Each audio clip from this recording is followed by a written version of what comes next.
잠언서 26절 4절 5절 두 절을 같이 우리 한 목소리로 합독하겠습니다. 시작. 미련한 자의 어리석은 것을 따라 대답하지 말라.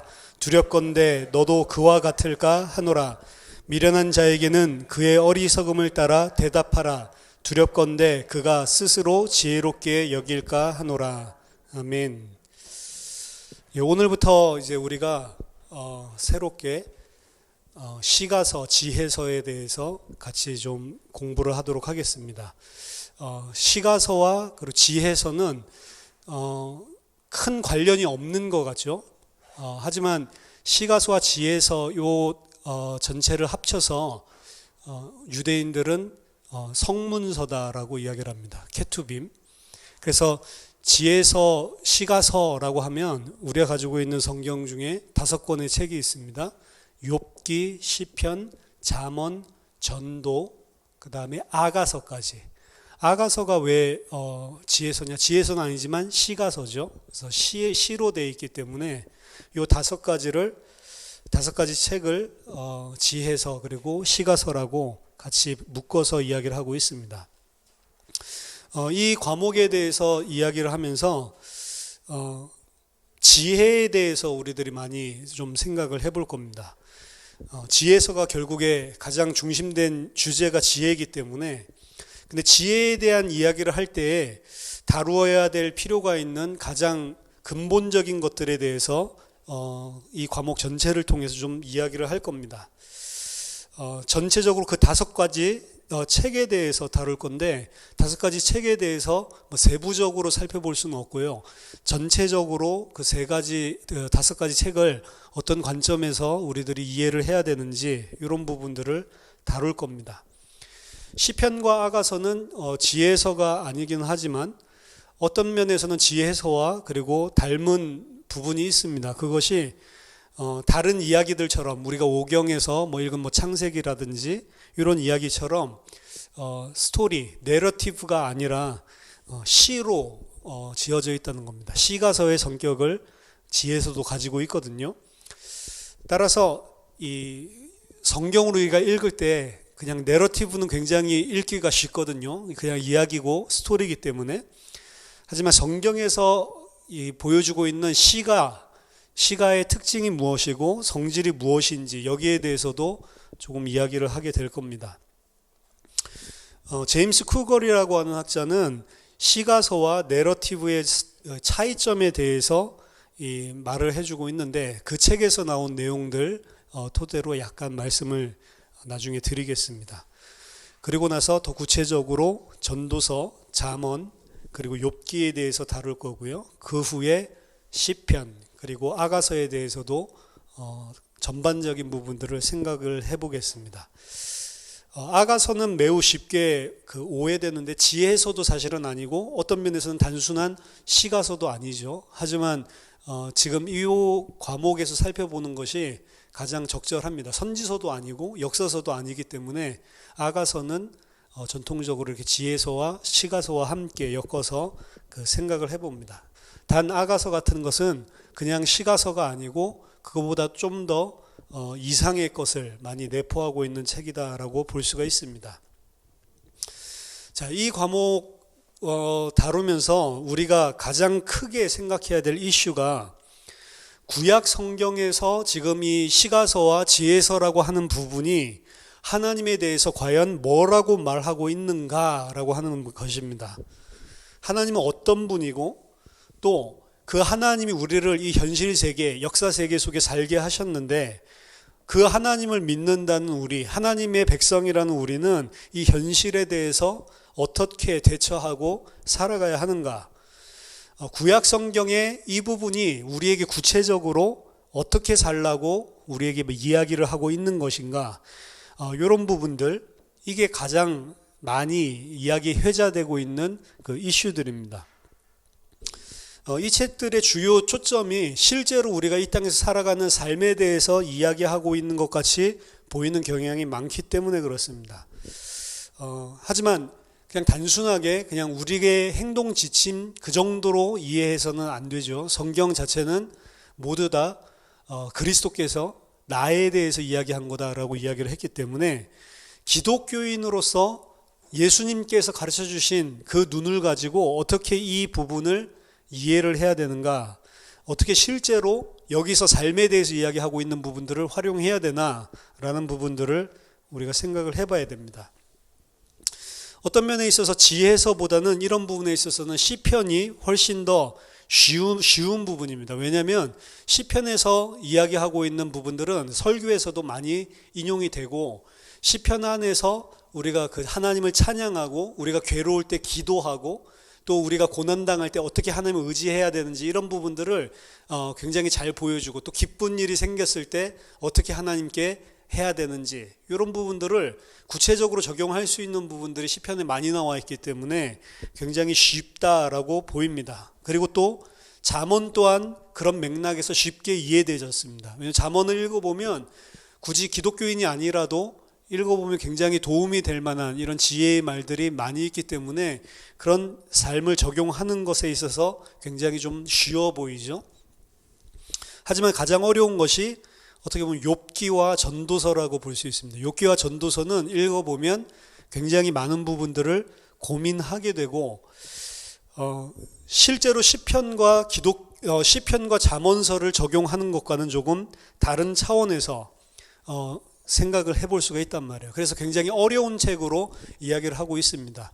특히 전도서 같은 책 같은 경우는 너무나 염세주의적인 그리고 회의주의적인 이런 색채를 띠고 있기 때문에 구약 성경이 1세기 때 39권이 최종적으로 정경으로 확정됐어요. 기독교인이 한 것이 아니고 유대인들이 얌니아 회의에서 최종적으로 39권의 책을, 이건 하나님이 우리에게 주신 말씀이다, 정경을 전체 리스트를 정리를 했단 말이죠. 그리고 기독교인들도 그것을 함께 다 공유를 하고 있는데, 이 성경 안에 들어올 때 가장 최종적으로 고민을 많이 했었던 책이 전도서입니다. 과연 이것이 하나님의 말씀으로 우리가 정경으로 받아들여야 되냐, 아니면 그냥 정경은 아니고 뭐 외경이라든지 뭐 이런 식으로 취급을 해야 되냐라는 부분에 대해서 논의가 많았는데, 결국에 하나님께서 그 독자들을 영감을 했다고 봐야죠. 하나님께서 사람들의 마음을 주관하셔서 이 책이 성경 66권 안에 들어오게 됐단 말이죠.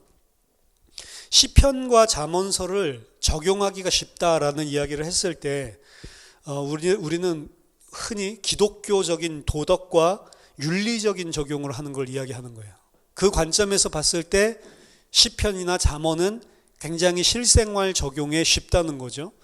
하지만 윤리적인 도덕적인 적용을 하는 것이 욥기나 전도서 같은 경우에는 어렵기 때문에, 그렇기 때문에 여기에 대한 부분들을 고민을 많이 하는 겁니다. 과연 윤리적으로 도덕적으로 시편과 그리고 이 잠언서를 적용하는 것이 과연 기독교인으로서 이 책을 이해해야 되는 바른 이해인가, 이런 부분들을 좀 설명을 해봐야 됩니다. 왜냐하면 예수 그리스도께서 모든 성경이 나에 대해서 쓴 것이라고 그랬지, 실제 우리의 삶 속에서 어떻게 지혜로운 삶을 살고 어떠한 삶을 살아야 되는지 단순하게 논리적인 윤리적인 이런 적용을 하는 책이 아니란 말이죠. 성경 전체는 하나님의 역사 속에서 펼쳐나가시는 하나님의 구속 역사라는 드라마인데, 그 드라마의 가장 끝과 절정에 있는 예수 그리스도의 십자가와 부활이라고 하는 관점에서 비춰서 봤을 때, 그러면 시가서랑 잠언서 이런 것들은 어떻게 우리가 적용할 수 있냐, 이게 많이 달라질 수가 있다라는 겁니다. 분명히 이 책들은 그 예수님의 십자가와 부활과 연결이 돼 있는 것이 맞고, 그럼 정확하게 어떤 방식으로 어떻게 연결이 되고 있는가, 이 부분이 우리가 이해하려고 하는 그런 초점이라고 볼 수가 있습니다. 그리고 이러한 책들 자체를 이렇게 깊이 있게 생각을 하고 해석하는 것이, 성경이 하나님의 말씀이고 성경이 영감되었다, 성경이 하나님의 말씀의 권위를 가지고 있다, 성경의 무오성, 이런 부분들에 대해서 어떤 영향을 미칠 수 있는가라고 하는 이슈도 좀 생각을 해봐야 됩니다. 따라서 이러한 이슈들은 사실은 고민되고, 그리고 그 안에서 어느 정도 우리들이 전체적인 답을 가지고 있어야 성경 자체에 대해서 흔들리지 않기 때문에 이런 부분들을 이해를 해야 됩니다. 많은 내용들 자체가 실제로 적용하기가 어렵고 실제로 부딪히는 부분들이 다 존재를 하고 있습니다. 욥의 세 친구의 메시지도 그런 부분들이 등장을 하고요. 그 다음에 이 애가라고 하죠. 애가라고 말하는 시편 시가서들 중에서 애가들이 있는데 그런 애가들, 그런 Psalms of Lament라고 하는데 애도하는 그런 시, 뭐 이런 부분들에 대해서 어떻게 구체적으로 생각을 해야 되는지, 그리고 제가 여러 번 언급을 했었지만 시편 137편 8절 9절 보면 멸망할 딸 바벨론아 네가 우리에게 행한 대로 네게 갚는 자가 복이 있으리로다. 네 어린 것들을 바위에 메어치는 자는 복이 있으리로다. 이제 이런 내용들도 등장을 하는데 이게 이제 하나님의 잔인성, 폭력성, 그리고 구약의 하나님과 신약의 하나님이 다르다. 뭐 이제 이런 여러 가지 이야기를 하게 되는 그런 본문 중에 하나입니다. 어떻게 아무리 그래도 그렇지 그 어린아이를 바위에 메어 쳐서 죽이는 사람을 복되다고 할 수 있냐. 윤리적인 도덕적인 우리 기준과 다른 부분이거든요. 그래서 이런 부분들까지도 사실은 이 내용들을 살펴보면서 거기에 대한 답을 우리가 가져야 된다는 겁니다. 따라서 우리는 이 시가서와 지혜서라고 하는 이 주제를 통해서 이 책들을 어떻게 우리들이 볼 수 있는지 전체적인 큰 그림을 가질 거고 왜 이 책들이 그렇게 논란들이 많은지 그런 커다란 이슈들에 대해서 살펴볼 겁니다. 세밀한 것들을 살펴보지는 못할 거예요. 물론 세밀한 것들을 살펴보는 큰 눈이 있으면 세밀한 부분들을 나중에 우리들이 해석해내고 주의해낼 수 있기 때문에 먼저 큰 그림을 가지는 것이 중요합니다. 결국 궁극적으로 우리가 가져야 되는 결론은 아까 전에 이 책들이 어떻게 실제 우리가 하나님 앞에서 이 땅에서 살아갈 거냐라고 하는 부분과 연관이 있다라고 했기 때문에 우리가 그리스도인으로 산다라고 하는 것이 무엇인지, 어떻게 행동해야 된다는 것인지 이 부분에 우리들이 결론을 마지막에 가서 얻어야 되고, 이런 점에 관심을 두지 않고 이 책들을 읽는 것 자체는 사실 실제적으로는 무의미한 거죠. 자, 그러면 오늘 첫째 시간에는 이 지혜서라고 하는데 그 지혜가 등장을 하는데 그 지혜의 성질에 대해서 조금 우리들이 이야기를 하겠습니다. 지혜서, 그리고 그 안에 등장하는 지혜서라고 할 때 지혜서는 무엇을 말하고 있는 것인가 라고 정의하는 게 상당히 어렵습니다. 상대적으로 오경이나 역사서가 무엇인가를 정의하는 것은 좀 쉽다고 생각을 할 수 있지만 지혜서는 과연 무엇인가라는 것을 이야기하는 것은 상당히 어려운 일이에요.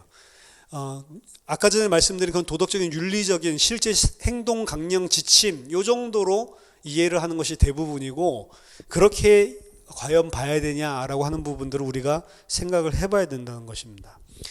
지혜서에 대한 큰 그림이 무엇이냐라고 물을 때 대부분의 크리스찬들은 틀린 답을 할 확률이 상당히 높습니다.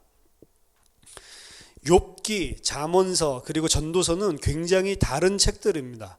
어떤 사람들은 이 잠언서에서는 정통적인 지혜에 대해서, 고전적으로 내려오고 있는 정통적인 지혜에 대해서 이야기하는 책이다라고 이야기를 하고, 전도서나 욥기서는 정통적인 지혜라기보다는 이보다 훨씬 더 그 정통적인 것에 반하는 그런 회의주의적인 책이다라고 이야기를 합니다.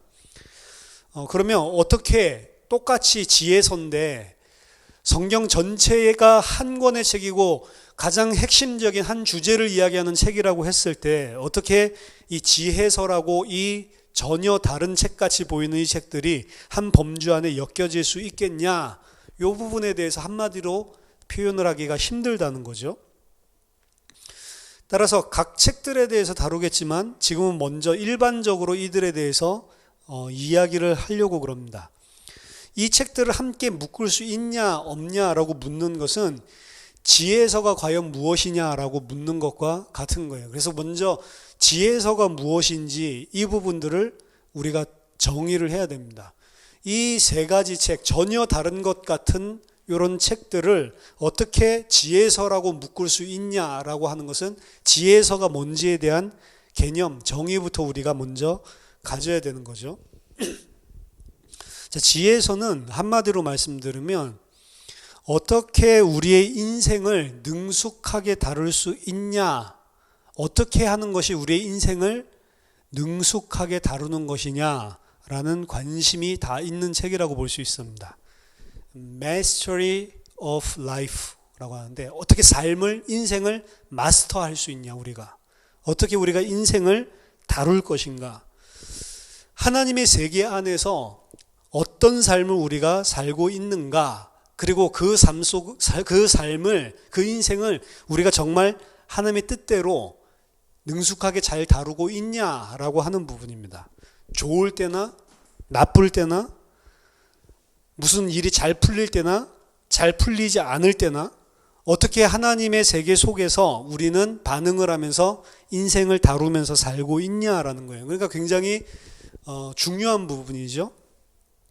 하나님이 그 속에서 우리가 어떻게 살기를 원하시는가, 그 방법과 길에 관한 것입니다. 내가 그럼 과연 하나님이 원하시는 그 어떻게 살기를 하나님께서 원하시는 대로 살고 있는가, 하나님이 무엇을 원하시는가, 여기에 대한 답을 찾아내는 겁니다. 이게 지혜서가 다루고 있는 전반적인 가장 핵심적인 질문이고, 그리고 다루고 있는 이슈입니다. 인생을 능숙하게 다루고 숙달한다는 것은 결국에는 우리 하나님의 백성으로 인생을 능숙하게 다루고 숙달하는 거기 때문에 궁극적으로는 하나님이 내가 어떻게 하기를 바라시는가라는 것을 알고 그대로 사는 것입니다. 지혜서는 이런 부분을 분명히 다루고 있어요. 하지만 우리가 지혜서를 쳐다보면 실제로 지혜서는 그냥 액면적으로, 문자적으로 어떻게 사는 것이 과연 하나님이 원하시는 거고 우리는 그걸 살아야 하는가라고 하는 것을 제시하고 있지 않습니다. 마치 무슨 사용 지침서, 설명서처럼 하나님이 원하시는 거는 이거야, 그러니까 너는 이렇게 해라고 하는 게 액면적으로 명확하게 나타나 있지 않는 책이란 말이에요. 근데 아까 전에 말씀드렸던 잠언서를 접근할 때 윤리적인, 도덕적인 이런 행동 지침에 관한 것으로 접근을 하고 있는 이 사람들은 이 책이 마치 어떤 상황이 생겼을 때 하나님이 원하시는 거는 이거야 라고 하는 정답을 주고 있는 것처럼 접근을 하는 거예요. 거의 잠언을 대하는 사람들은 다 그렇게 생각을 합니다. 잠언서를 가장 좋아해요. 이건 믿음이 있으나 없으나 너무 좋은 격언들이 많기 때문에 이거 보면서 그렇게 적용을 하려고 하는 거죠. 하지만 그것은 잘못된 것이고 틀린 것입니다. 잠언서 자체가 만약에 그걸 이야기하고 있는 책이라면 이건 무슨 삼강오륜이나 유명한 맹자나 공자가 쓴 책과 크게 다를 바가 없는 거죠. 성경 안에 들어올 만한 책은 아니라는 것입니다. 그러한 방향으로 우리가 읽고 나가면 결국에는 뭐랑 연결이 안 되냐면 신약 성경과 연결이 안 되게 돼 있어요. 신약이라고 하는 끝에 갔을 때 신약에서 우리에게 말하려고 하는 것과 전혀 다른 어떤 한 부분의 새로운 부분을 이야기하는 겁니다. 따라서 그렇게 적용하는 사람들은 이 잠언서는 따로 우리의 삶의 행동 강령 지침, 윤리 지침서 같이 떼놓고 생각을 하는 거죠. 그러면서 뭐라고 이야기하냐면 하나님의 백성은 이 땅에서 살 때에도 세상 사람들을 같이 지혜롭게 이렇게 살아야 된다. 근면하고 성실하게 살아야 된다. 이제 이런 식으로 분리를 시켜서 접근을 하는 거죠. 따라서 이러한 윤리적인 접근 방법에는 뭔가 문제가 있다라고 보는 것입니다. 전도서를 접근할 때도 흔히 그런 식으로 접근을 한단 말이에요. 솔로몬이 전체적으로 틀렸다라고 생각하는 학자들이 많습니다. 솔로몬이 전도서를 썼다라고 돼 있는데 솔로몬이 지금 보고 있는 전체적인 시각은 틀렸다. 근데 그 중에 일부분은 맞다라고 이 인생에 대해서, 우리 삶에 대해서 굉장히 회의적인 이야기를 하잖아요. 전도서가. 헛되니 모든 것이 다 헛되다라고 이야기를 하고 하나님이 지어서 모든 것을 다 운행하시는데 그 일들이 전부 다 가치 없는 것처럼 이야기를 한단 말이에요. 그리고 하나님이 왜 나를 창조하셔서 이 땅에 태어나게 했냐, 그걸 갖다가 굉장히 원망스럽게 생각하는 부분들이 전도서에서는 적나라하게 드러나고 있습니다. 그렇기 때문에 실제로 전도서 전반적인 이야기들을 보면 이게 무슨 성경이야 라는 생각을 들게 만드는 거죠. 따라서 아까 전에 삶의 지침서로 지혜서를 접근하는 사람은 전도서 안에도 솔로몬의 이 부분은 틀린 부분이고, 솔로몬이 말하고 있는 마지막 청년의 때에 여호와를 기억하라, 이런 너희 창조주를 기억해라 라고 하는 이런 것들은 맞는 말이고, 이렇게 분리를 해가지고 선과 악을 딱 구분지어 가지고 내 생각에 이거는 잘못된 말이야, 내 생각에 이거는 맞는 말이야, 이런 식으로 선별해서 취합을 하고 있다라는 거죠. 지혜의 길을 따라가는 것은 그냥 마치 지혜서가 인생의 사용 설명서인 것처럼 일부 구절들을 그냥 인용해 가지고 이렇게 사는 게 지혜로운 삶이야 라는 것 이상인 것을 말하는 겁니다. 성경은 그런 지혜를 말하려고 기록된 것이 아니기 때문에 하나님의 지혜인 지혜서는 그보다도 훨씬 더 깊고 섬세하고, 이를 분별해내려면 많은 인내와 노력이 사실은 필요한 것입니다. 우리가 지혜서에 관한 전체적인 광범위한 시각을 가지기 위해서 먼저 개론적으로 개별적인 책들을 살펴보겠습니다. 이를 통해서 더 깊이 있게 지혜서가 무엇인지에 대한 개념부터 잡고, 그리고 나서 나중에 각 책들을 조금 더 상세하게 알아볼 겁니다. 먼저 잠언서에 대해서 조금 이야기를 오늘은 하려고 합니다.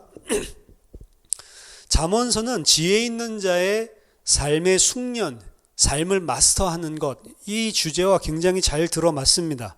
왜냐하면 잠언서 안에 나와 있는 각종 격언들은 어떻게 삶을 지혜롭게 살아야 되는지에 대한 부분들을 구체적으로 이야기하는 게 상당히 많단 말이에요. 액면적으로 우리들이 읽는다면. 하지만 오늘 우리가 읽었었던 잠언서 26장 4절 5절이 사실은 그 부분을 우리의 생각을 깨뜨리는 것입니다. 미련한 자의 어리석은 것을 따라 대답하지 말라. 두렵건대 너도 그와 같을까 하노라. 미련한 자들이 말하는 것을 그대로 반응해가지고 말하지 말라는 거죠. 그럼 너도 똑같은 미련한 자가 된다라고 이야기를 하는 겁니다. 그런데 바로 그 다음 절에는 미련한 자에게는 그의 어리석음을 따라 대답하라 라고 완전히 반대의 말을 하고 있어요. 앞에서는 미련한 자가 이야기하면 거기 대꾸하지 말라라고 분명히 이야기를 해놓고, 그 다음 절에서는 바로 미련한 자에게는 그 어리석은 것을 따라서 너는 대답을 해줘라 라고 이야기를 합니다. 두렵건대 그가 스스로 지혜롭게 여길까 하노라. 그러면 어리석은 자가 우리에게 어떤 이야기를 했을 때 우리는 거기에 대해서 대답을 해야 됩니까? 말아야 됩니까? 그러니까 이게 사실은 거기에 대한 행동 지침을 주고 있지 않다라는 거예요. 잠언서를 액면 그대로 받아들여서 적용을 할 때 이렇게 서로 엇갈리는 부분들이 존재를 한다는 것입니다. 이것뿐만이 아니죠. 따라서 여기에서 보여주는 것은 이 지혜서를 다루는 데 있어서 개입되는 복잡성에 대해서 말하고 있는 거예요. 지혜서는 단순하게 우리가 이럴 때는 이렇게 해야 된다, 저럴 때는 저렇게 해야 된다라는 것을 보여주는 그런 윤리책이 아니라는 것입니다. 여기서 말하고 있는 것들은 다 지혜의 말들이기 때문에 그럼 그것을 어떻게 이해하고 어떻게 사용해야 하는가, 거기에도 사실은 지혜가 필요한 것입니다. 어떻게 보면 지혜서는 그래서 우매자들을 위해서 있는 게 아니에요. 지혜서를 누가 읽어야 되냐면 지혜로운 자가 읽어야 이 지혜서로 훈련이 되는 겁니다. 지혜자가 지혜서를 읽어야 지혜로 훈련이 되는 거라고. 우매자는 이거를 읽으면 안 되게 돼 있단 말이에요. 지혜자, 우매자 이러니까 헷갈리죠. 쉽게 설명해 보면 기독교인이 읽으라고 만들어 놓은 책이 지혜서란 말이에요. 불신자가 읽으면 이해가 안 되는 책이 지혜서란 말입니다. 지혜서를 불신자적인 시각에서 그냥 읽는 수준이 기독교인이라고 하면서 지혜서를 그냥 윤리, 도덕, 강령책으로 읽고 있는 것이 바로 불신자적으로 읽는 거예요. 그 우매한 사람입니다. 그 우매함으로 읽어서는 지혜서가 말하고 있는 지혜를 하나도 배우고 훈련받을 수 없단 말이에요. 지혜서는 지혜자들을 훈련하는, 지혜자들을 지혜로 훈련하는 그런 책입니다.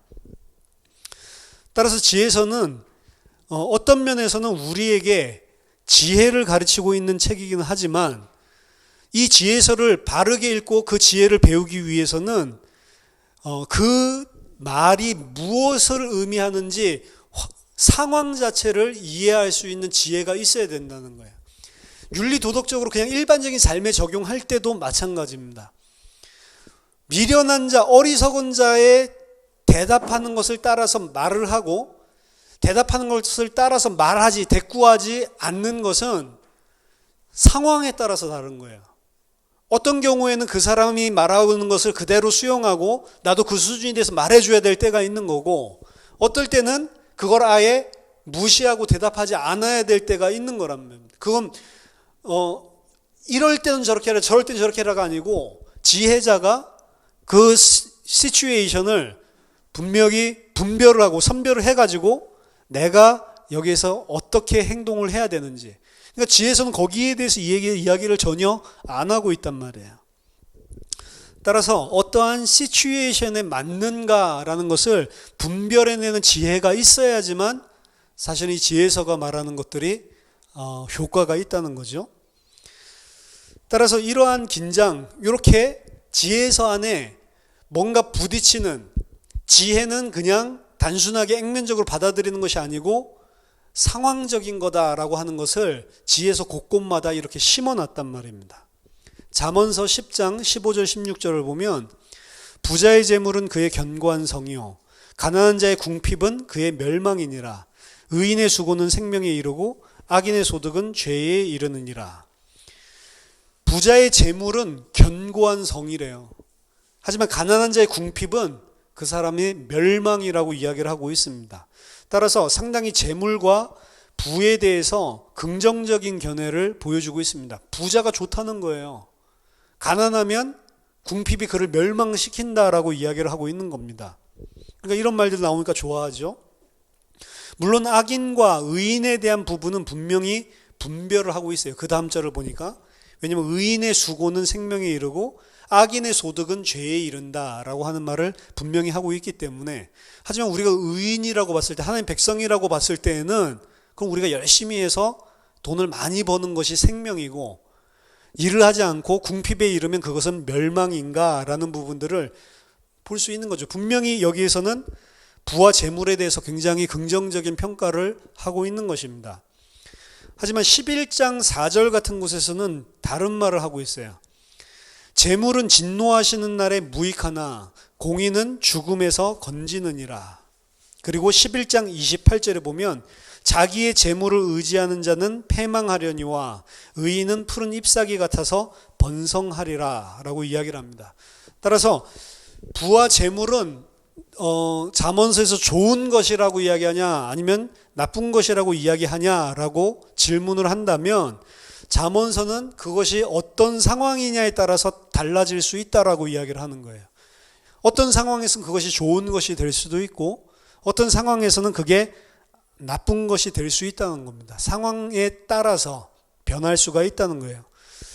따라서 어떤 상황에 따라서 달려있다, 상황에 따라 달라진다라고 하는 이 말이 지혜서의 주제를 대할 때 굉장히 중요한 것입니다. 그걸 알지 못하면 우리는 어떠한 이슈에 대해서 굉장히 교의적으로 도그메릭하다고 그러죠. 이렇게 해야 돼, 저렇게 해야 돼 라고 하는 딱 선을 그어놓고 너 이거 지금 잘못하고 있는 거야. 하나님 말씀에 그렇게 하지 말라고 그랬어. 이렇게 해야 돼. 분명히 이렇게 도그메릭하게 교의적으로 우리가 적용을 할 수밖에 없다는 거죠. 근데 지혜서를 가만히 읽어보면 이게 도그메릭한 그런 교훈을 주고 있는 게 아니란 말이에요. 상황에 따라서 분명히 다른 것이다라는 것을 이야기하는 겁니다. 이게 지혜서에 대할 때 굉장히 중요한 관점이고요. 따라서 이러한 예들을 성경적인 권위의 문맥에서 생각을 해봐야 됩니다. 성경은 하나님 말씀이고 하나님 말씀대로 우리가 살아야 된다라고 생각을 했을 때 아까 전에 교의적으로 이걸 적용시키면 사실 적용시킬 수 없는 것을 가지고 하나님 말씀에 이렇다고 하잖아 라고 적용하는 케이스들이 많다라는 거예요.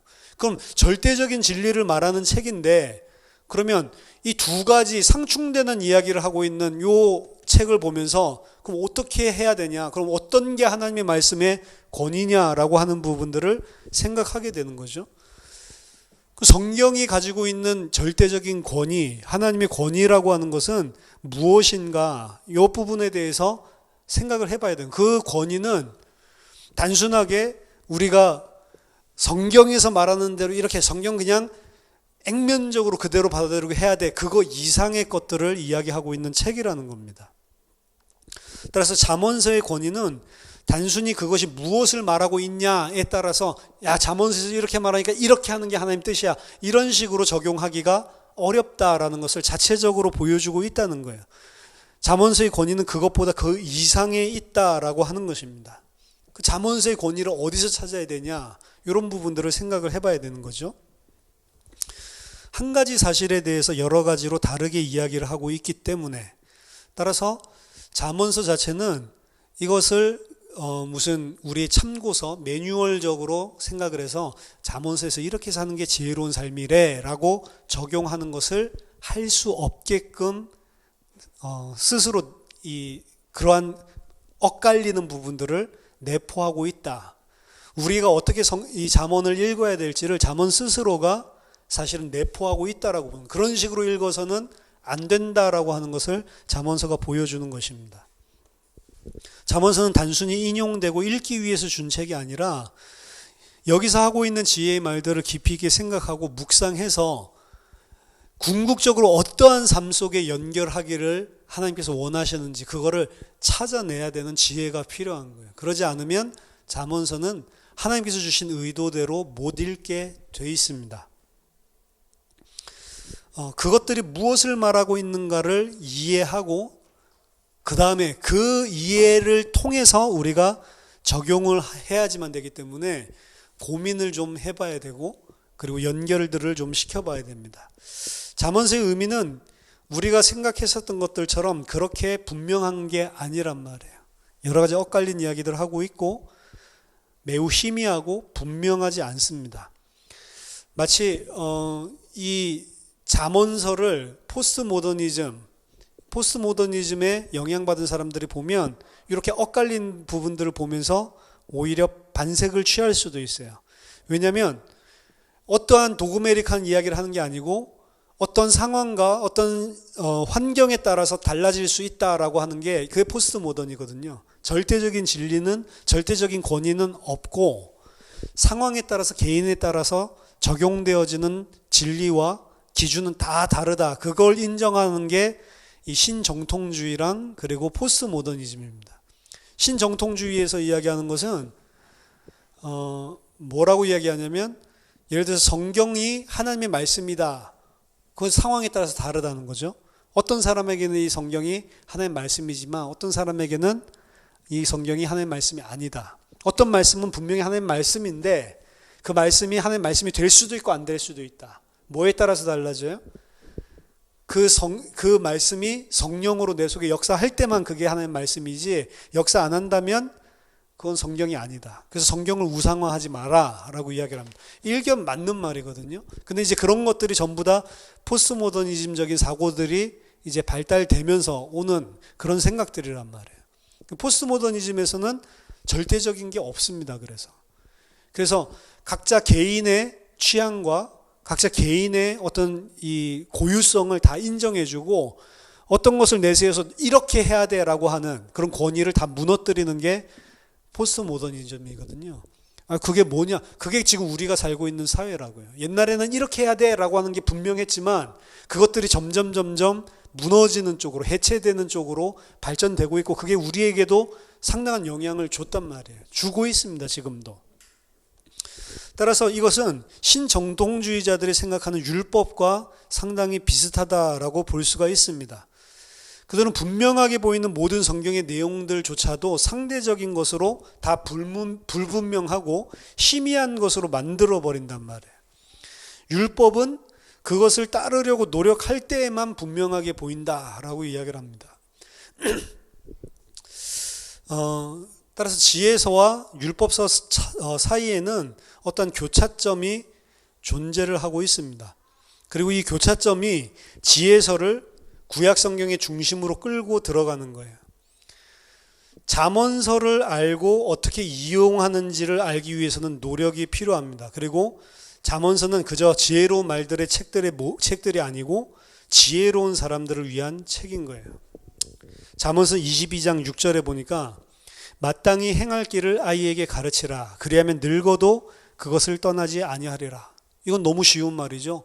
마땅히 행할 거. 근데 중요한 거는 그럼 마땅히 행할 게 뭐냔 말이에요.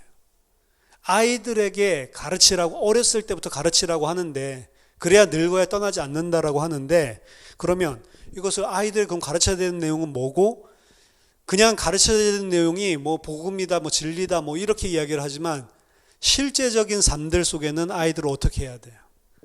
아이들이 디즈니 만화 영화 보게 해야 됩니까? 디즈니 만화 영화 안에 여러 가지 포스트 모더니즘적인 그런 사고들이 많이 들어가 있다면서요. 그런 거 인터넷에서 보지 않았습니까? 겨울왕국 뭐 이런 것들도 보면은 뭐 동성애 이런 것들을 아이들에게 심어넣기 위해서 만든 그런 이 만화다. 그 관점으로 쫙 뭐 써놓은 글 같은 것들 읽어보면 아 그렇구나. 근데 정작 이 거기서 이야기하고 있는 것들 책을 보지 않았을 때, 그 글을 보지 않았을 때 그냥 보면 아 재밌다 그냥 그렇게만 보거든요. 근데 거기에서 풀어주는 것도 쭉 보면 아 그러네. 그래서 그런 인물이 등장을 했네. 아 동성애에 관한 이야기구나. 그래서 자기 마음속에 숨기고 있었던 걸 두려워하지 않고 자기를 커밍아웃하는 그 이야기구나. 뭐 이제 이런 식으로 연결을 지어서 생각해 볼 수 있는데, 그럼 겨울왕국을 아이들에게 보게 해야 돼요, 말아야 돼요? 아이들이 뭐 유튜브라든지 동영상, 그리고 각종 뭐 게임 혹은 드라마, 세상 문화, 노래 듣게 해야 됩니까? 말아야 됩니까? 그럼 이제 실제로 마땅히 행할 바를 아이들에게 어려서부터 가르치라라고 하는데, 그러니까 이제 이거를 하면 안 돼라고 아예 끊는 사람들이죠. 일부지만. 그리고 뭐 다 그렇게 샀는데 해야지 우리 애들도. 뭐 어떻게 할 거야 이 세상에서. 이래서 허용을 하기도 하죠. 어떻게 하는 게 마땅히 행할 바를 아이에게 가르치는 거냔 말이에요. 따라서 이런 실제적인 이슈에 대해서는 마땅히 행할 바를 어린아이들에게, 어린 자녀들에게 가르치라라고 이야기하고는 있지만 잠언서 22장 6절에서는 분명한 디렉션을 우리한테 주고 있지 않단 말이에요. 잠언서를 따라서 어떻게 따라갈 수 있는지 이 부분을 아는 데에는 인내가 필요하고, 그리고 책 전체에서 이야기하고 있는 내용이 무엇인지를 알아야지만 바르게 적용을 할 수 있다는 겁니다. 지혜서 안에는 대체적으로 하나님의 지혜가 들어있어요. 하지만 이 지혜의 의미를 분별하는 데에는 지혜가 필요합니다. 여기는 순환 논리가 분명히 들어있지만 폐쇄적인 순환 논리는 아니에요. 왜냐하면 그 지혜의 출발점을, 근본 시작을 잠언서는 분명하게 이야기를 하고 있기 때문에 그렇습니다. 여호와를 경외하라. 이것이 모든 지혜와 지식의 근본이니라 라는 것을 하나 뚝 이야기를 해주고 이야기를 시작한단 말이죠. 따라서 지혜는 여호와 하나님 앞에서 우리의 겸손으로부터 시작하는 것이다 라는 것을 시작점을 이야기해주고 있습니다. 우리는 이 길과 함께 걸어 나가는 것이지, 그 안에서 걸어 나가는 거고 그 안에서 지혜를 가지고 사는 거지, 우리 자신이 스스로 지혜롭게 사는 것이 아니라는 말입니다. 따라서 우리는 성경에서 말하고 있는 것을 정확하게 알고 노력하고 훈련할 의무가 있는 것입니다. 우리 자신의 길이 아니라 여호와를 경외하는 것, 그것이 근본이고 시작이기 때문에 그분의 길을 따라 걸어야 된다라는 것을 분명하게 가장 근본적으로 베이스로 깔고 있단 말이에요. 이것이 여호와를 경외한다는 의미의 한 부분입니다. 내 뜻대로 사는 것이 아니고, 내 지혜를 가지고 사는 것이 아니고, 하나님의 지혜로 여호와를 경외하고 겸손하게 시작해서 그분이 원하시는 길을 걸어 나가야 된다라고 하는 것은 분명하게 베이스로, 근본적으로 깔고 이야기한다는 거죠. 우리는 만왕의 왕의 백성이고 더욱더 지혜를 얻어가는 인생 전체의 여정 속에 들어가게 되는 것입니다. 따라서 그저 매일 아침마다 잠언서를 한 장씩 읽고 실천하는 그런 것들이 아니고, 그것을 지혜롭게 읽고 깊이 생각하고 묵상해서 하루를 살면서 분명한 상황 속에서도 그것이 나를 어떻게 움직이는지 그것을 기억하게 된다는 거예요. 따라서 예전에는 보지 못했었던 것들을, 5년 전에는 심지어 생각하지도 못했었던 것을 똑같은 상황이 발견됐을 때, 똑같은 상황에 처하게 됐을 때 다르게 행동하는 우리의 삶으로 바뀐다는 거죠. 이 세상에서 어떻게 살아야 되고 내 인생을 어떻게 다뤄야 하는지, 아까 전에 말한 그 하나님의 지혜 안에서 지혜를 얻어나가고 그 부분이 우리가 성장이 되는 것입니다. 이게 잠언서가 다루어져야 되는 방식이에요. 그저 어떤 상황에 대한 대처를 구체적으로 어떻게 해야 되는지 참고하는 프루프 텍스트로 읽는 것이 아니고 지혜롭게 상황에 따라서 사용하고 적용하는 것입니다. 만약 이것이 우리가 어떻게 잠언서를 다루어야 하는 것인지를 보여주는 것이 맞다면 이것이 모든 성경의 해석에 있어서도 마찬가지로 사실은 적용할 수 있다는 거예요. 잠언서만 그런 게 아니고 모든 성경이 다 똑같습니다. 사실은 잠언서는 이에 대해서 우리에게 성경 해석에 대해서 사실은 이야기를 하게 해주는 거예요. 잠언서뿐만이 아니라 잠언서 안에서 행하고 있는 이 고민을 사실은 성경 모든 책들 다른 곳 속에서도 똑같이 해야 된다는 겁니다. 따라서 성경을 해석하는 것도 두 가지가 있을 수가 있어요. 지혜롭지 못한 자는 성경을 해석하는데 분명하게 성경에서 말하고 있는 것을 어둡고 흐리게 희미하게 해석을 하고 심지어는 왜곡시켜서 해석을 하게 됩니다. 반면에 지혜로운 자는 분명하지 않게 보이고 흐릿한 본문을 가지고도 더욱더 분명하고 선명하게 그것의 참 의미를 밝혀내는 그런 지혜를 가지고 읽을 수도 있는 거죠. 두 가지로 분명히 읽을 수가 있습니다. 이것이 바로 오늘날 시대, 포스트 모던 시대의 성경 해석에 대해서 하나님께서 지혜서를 통해서 보여주시는 중요한 메시지입니다. 각자가 자기의 소견대로 옳은 대로 지혜서를 해석하고 성경을 해석하고 읽을 수 있지만 그게 다 옳은 것은 아니란 말이에요. 각자의 개성을 존중해서 그래 너는 이렇게 생각해? 너는 저렇게 생각해? 그래 그것도 맞고 저것도 맞아. 그게 아니라는 거예요. 분명히 성경을 하나님이 기록하신 이유와 목적대로 분명하고 선명하게 그 의미를 찾아서 읽을 수 있는 지혜자도 있는 것이고 그 하나님의 의미를 놓치고 더욱 희미하게 만들고 왜곡시키는 그런 해석을 할 수도 있다는 것입니다.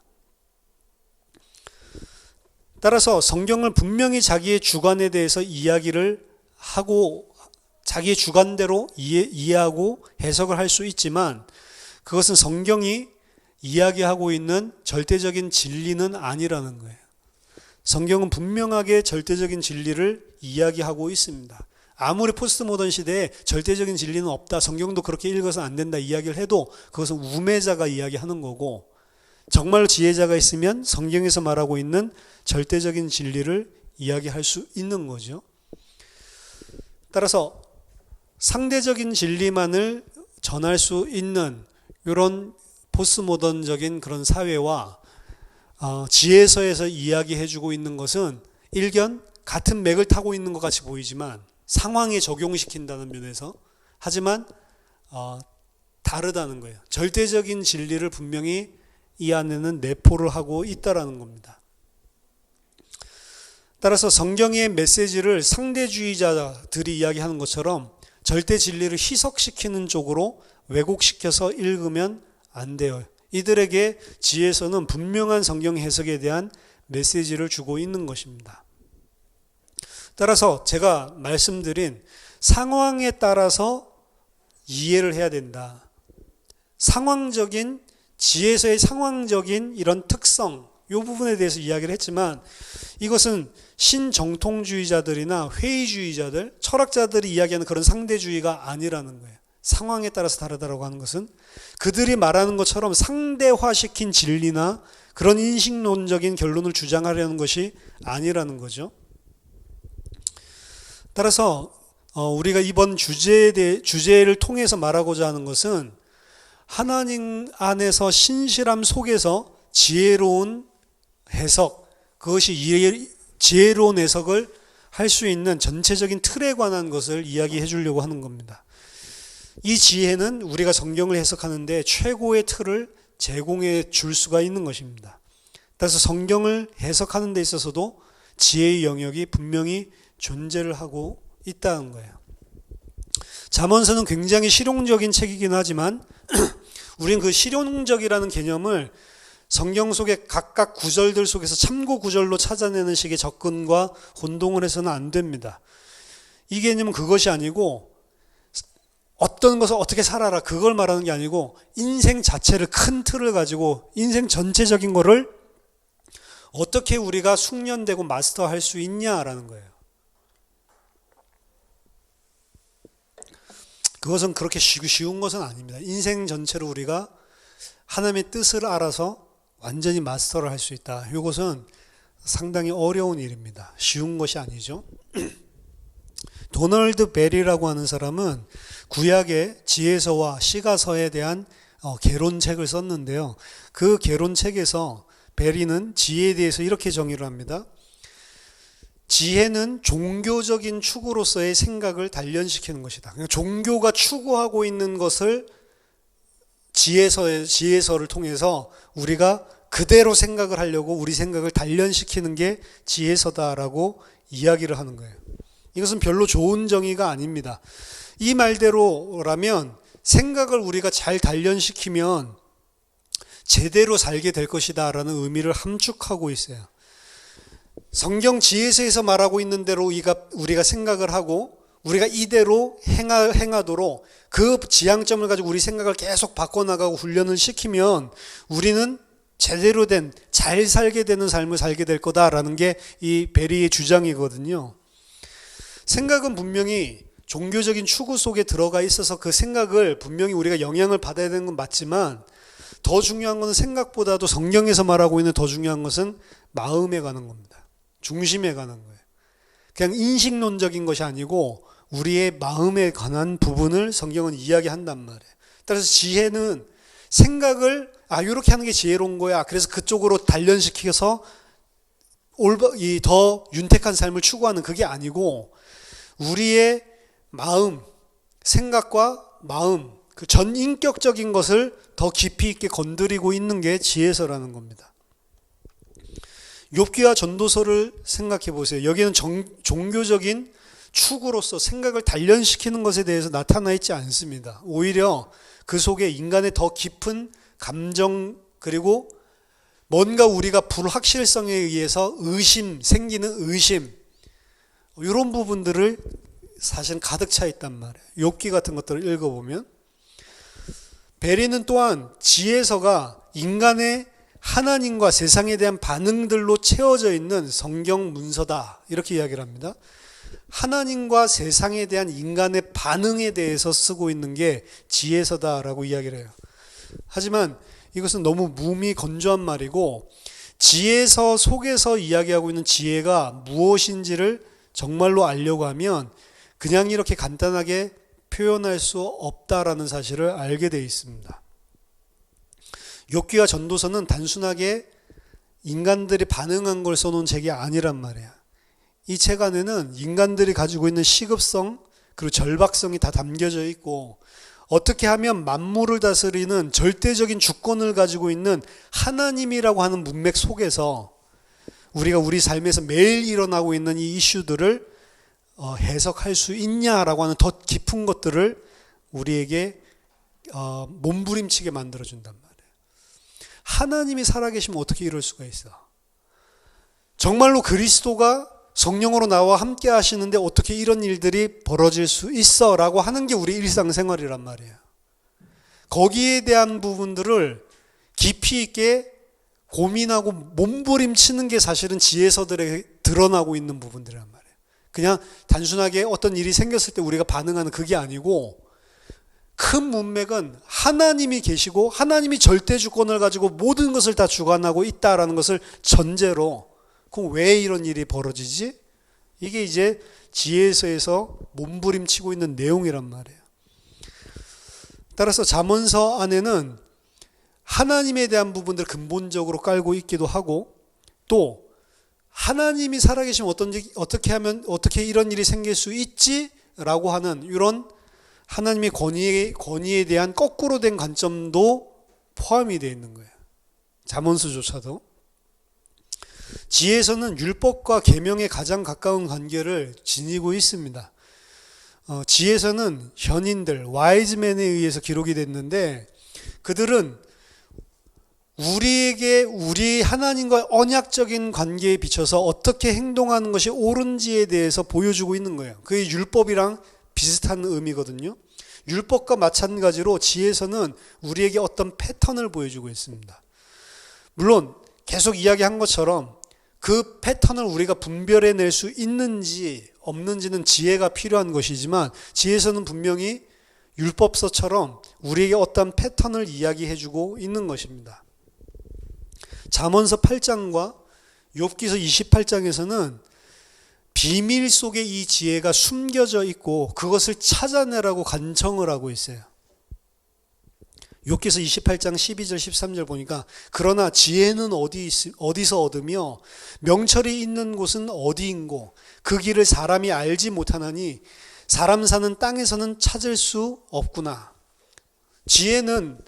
지혜와 명철은 모든 살아있는 자의 눈들로부터 감추어져 있고 숨겨져 있습니다. 오직 하나님만이 지혜가 어디에 있는지를 아시는 거예요. 따라서 지혜는 그저 일반 세상 책처럼 도덕적인 이슈 속에서만 볼 수 있는 것이 아닙니다. 그런 지혜, 일상적인 지혜를 말하는 것이 아닙니다. 지혜는 어디에서 볼 수 있냐면 우리의 주변에 셋업되어 있는 모든 것들 속에서 사실은 볼 수가 있는 거예요. 하나님이 그것을 감추어 놨습니다. 여호와를 경외하는 것이 지혜라고 이야기를 했는데, 그것이 명철의 시작이라고 했는데, 악을 물리치는 것이 명철인데, 그것을 가지고 있는 자들만 볼 수 있는 숨겨진 것이란 말이에요. 이 지혜는. 지혜서의 본질은 그래서 사람의 반응이 아니고 하나님이 숨겨놓은 절대적인 어떤 것입니다. 지혜는 하나님의 성품을 묘사하는 단어이고, 그리고 우리는 여기 어떠한 방식으로든지 우리는 그 속에 한 부분으로 속해 있어요. 그리고 지혜서는 우리에게 그 속에 참여하라는 명령을 하고 있는 겁니다. 이렇게 바르게 살기 위해서는 반드시 가지고 있어야만 하는 것이 바로 지혜이고, 만약 하나님을 경외하지 않는다면, 혹은 하나님이 그 지혜를 우리에게 밝혀주시지 않는다면 그것은 가질 수 없는 거예요. 그것은 숨겨져 있습니다. 그것을 살 수 없는 거예요. 우리가 배우고 싶다고 배울 수가 없는 것입니다. 하지만 여호와를 경외하고 그것이 모든 것을 바친다 할지라도 반드시 얻어내야 되는 것이라고 이야기를 합니다. 우리 모든 것을 걸어서라도 그 지혜를 얻어내야 된다. 잠언서 4장 7절에 지혜가 제일이니 지혜를 얻으라. 네가 얻은 모든 것을 가지고 명철을 얻을지니라. 네가 가지고 있는 모든 것을 다해서 그 지혜는 반드시 얻어내야 되는 것으로 이야기를 하고 있습니다. 자, 지혜에서는 삶의 숙달에 관한 것입니다. 삶을 숙달한다는 것은 하나님의 패턴에 따라서 사는 것을 의미하는 거예요. 하나님이 정해놓으신 우주의 질서, 창조 질서, 그 질서는 하나님의 성품과 지혜를 반영하고 있습니다. 그래서 그 하나님의 지혜와 하나님의 성품, 그 패턴을 발견하고 그거에 따라 사는 것이 인생을 마스터하는 거예요. 또한 이러한 의미에서 지혜는 창조와 연결점을 가지고 있는 것입니다. 창조에 있어서 우리가 생각할 것은 하나님의 창조 질서죠. 성경의 율법도 혼돈 가운데에서 주어진 하나님의 질서라고 볼 수가 있습니다. 창세기 1장에 나온 그 창조 질서, 하나님께서 운행하시고 하나님의 지혜를 가지고 움직이시는 그 하나님의 질서, 사실 그것이 하나님의 패턴이거든요. 그게 깨져버린 그 세상 속에 하나님이 율법을 주셔서 어떤 하나의 패턴을 보여주셨듯이 우리에게 또한 하나님께서 일상적인 생활들 속에서도 그 패턴을 보여주고 있단 말이에요. 그 속에서 하나님이 그 패턴과 질서를 보고 거기에 따라 살도록 우리를 초청하시는 거죠. 우리는 물론 불완전한 상태로 이것을 보기는 하지만 실제로 하나님이 원하시는 지혜를 찾아내면 그것을 볼 수가 있다는 겁니다. 따라서 쿠걸은 여기에 대해서 다음과 같이 표현을 했는데, 지혜는 마치 사막의 모래 속에 한 점토판이, 지혜가 써져 있는 한 점토판이 이 모래 사막 가운데 이렇게 덮여 있는 것 같다라고 이야기를 합니다. 따라서 잠언서는 마치 한 줄기의 바람 같은데, 이 바람이 불면 토판 위에 모래들이 없어져서 그 토판에 무엇이 쓰여져 있는지 잠시 동안 읽을 수 있게 되고, 그리고 잠시 후에 또 바람이 불면 그 토판은 다시 모래 위에 덮여지고 다른 쪽이 또 드러나면 그것을 통해서 잠시 또 그 지혜로, 잠언서를 통해서 지금 잠언서 자체가 액면적으로 말하고 있는 게 아니고 그 사막에 있는 모래 위에 감춰져 있는 그 잠언서는 바람이고, 잠깐 잠언서를 통해서 진짜 그 토판에서 말하고 있는 지혜들을 부분적으로 볼 수 있도록, 잠시적으로 볼 수 있도록 말한다는 거죠. 따라서 지혜서가 하는 것은 이 모래들을 잠시 없애고 그 속에 있는 참 지혜, 질서, 하나님의 창조 질서, 하나님의 패턴을 볼 수 있게 만들어 준다는 겁니다. 욥기와 전도서, 그리고 잠언서, 이 모든 것들은 사실은 그 패턴에 대한 이야기예요. 그리고 그 패턴을 읽을 수 없기 때문에 나오는 고통에 관한 것입니다. 왜 전도서의 저자 솔로몬이 이 세상을 그렇게 회의적으로 바라봤냔 말이에요. 그 패턴을 못 찾아서 그런 거예요. 하나님이 원하시는. 왜 욥이 그토록 의인인데 그 고난을 당하면서 계속 알려고 한 게 뭐예요? 그 패턴이라고. 왜 하나님이 이렇게 하시는 거지? 그거 찾아내려고 하는 겁니다. 그게 사실은 지혜서를 통해서 우리가 볼 수 있는 건데, 그게 어디에 적용되는 거냐면 우리 일상생활에 적용되는 거라. 우리 일상생활 속에서 왜 하나님이 지금 이렇게 하고 계시지? 그게 보여야 우리가 지혜의 길을 갈 수 있는데, 그게 안 보이니까 고민하고 있는 책들이 지혜서라고요. 그래서 지혜서를 통해서 그걸 볼 수 있는 게 가장 중요한 핵심이라고요. 근데 그렇게 안 보고 우리는 지혜서에서 이야기하고 있는 것들을 액면적인 것만 따가지고, 개미처럼 열심히 일하라고 하는구나 라고 개미처럼 열심히 일을 하면, 그거는 이 성경에서 이야기하고 있는 진짜 지혜를 못 보고 있다라는 거예요. 그걸 봐야지만, 그 감춰져 있는 진짜 의미를 봐야지만 인생을 마스터할 수 있는 거예요. 왜? 인생을 마스터한다는 것은 그 패턴에 따라서 우리가 행동을 하는 것이기 때문에. 그래서 지혜서를 통해서 뭘 봐야 되냐면, 하나님이 창조 때부터 절대적인 주권을 가지고 지금 세상을 움직이고 계시는데 그 하나님이 움직이시는 질서와 패턴을 봐야 된다는 겁니다. 그래야 잠언서에서 이야기하는 것들이 분명히 두 가지 상충되는 이야기를 하고 있는데, 그것이 실제로 우리에게는 패턴으로 읽혀졌을 때 우리들이 상황들 속에서 어떻게 하는 것이 지혜의 명철을 따르는 길인가를 알 수 있다라고 하는 겁니다. 그래서 잠언서를 그냥 이제는 좋은 말로 읽듯이 그렇게 읽으면 안 됩니다. 얼마나 좋아하냐면 그냥 막 불신자들도 달력 같은데 막 이런 거 격언으로 막 써놓는 게 이 잠언서거든요. 그런 책 아니라는 겁니다. 그런 책들로 읽으려면 좋은 책들 많습니다. 성경도 그런 책으로 읽을 수 있어요. 그걸 보고 우매자라고 그런 겁니다. 성경은 그 이야기 하려고 우리에게 주신 책이 아니기 때문에. 그래서 몇 시간이 걸릴지 모르겠지만 짧습니다. 이 지혜서에 대한 것은. 그래서 우리들이 이 짧은 시간 동안 지혜서, 시가서들을 살펴보면서 정말 하나님께서 우리에게 주시고자 하시는 지혜가 무엇인지, 그리고 이 지혜서와 시가서 파트를 어떻게 이해를 하고 읽는 것이 바르게 이해하는 것인지, 이런 전체적인 성경을 통해 진리를 깨닫게 되는 그런 시간이 되면 좋겠습니다. 기도하겠습니다. 하나님 감사합니다. 오늘부터 지혜서와 시가서를 함께 묵상하기를 원합니다. 정말 하나님께서 우리에게 알려주시는 참 지혜와 명철을 알 수 있도록 우리 눈을 열어주시고, 하나님 말씀대로 우리 일상 삶들 속에서 하나님께서 하시고 계시는 일들 속에 온전히 지혜의 길을 따라가는 그런 참된 하나님의 백성들로 다 주님께서 인도하시고 은혜를 베풀어 주시옵소서. 예수 그리스도 이름으로 기도하옵나이다. 아멘.